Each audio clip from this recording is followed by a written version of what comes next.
cho này nữa nữa từ đó từ đó đấy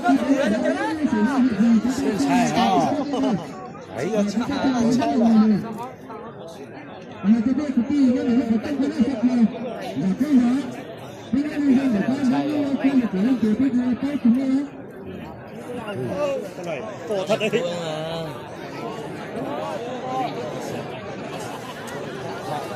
Không như con này cả. Nhưng mà con này nhịn hút.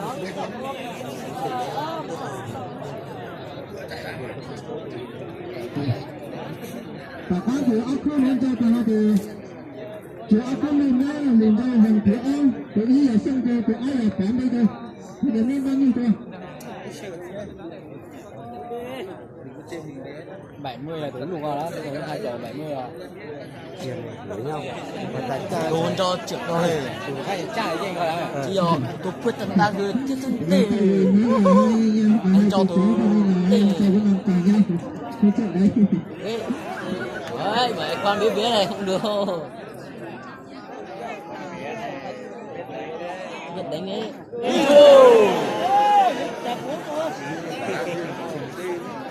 Sừng nó ngán thôi nhá, sừng nó dày.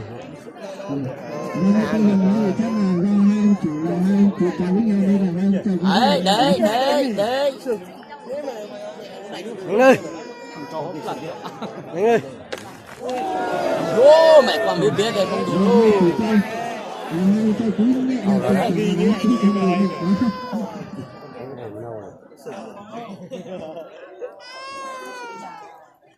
Con bé nó biết đánh người. Sao nhỏ này đánh lâu đấy. Chứ nó thẳng nó không. Tôi phải nó tao có cuốn cho anh non tí đi ta. Hả? Tôi phải nói cho lên chú em. Đấy. Sắp đổ. Tôi cho này vợ sắp đổ. Tôi phải nói đây thì tôi nói.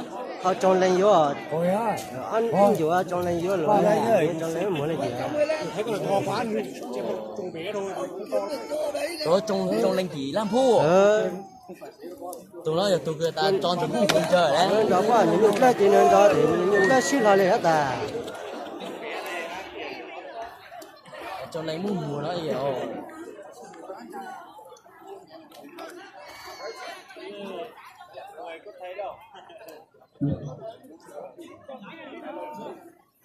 Cái con này đánh lâu đấy.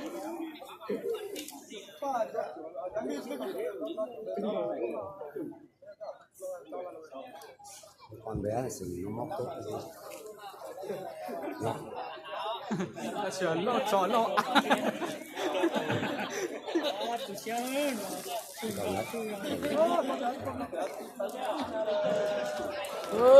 Khó ăn người con bé rồi.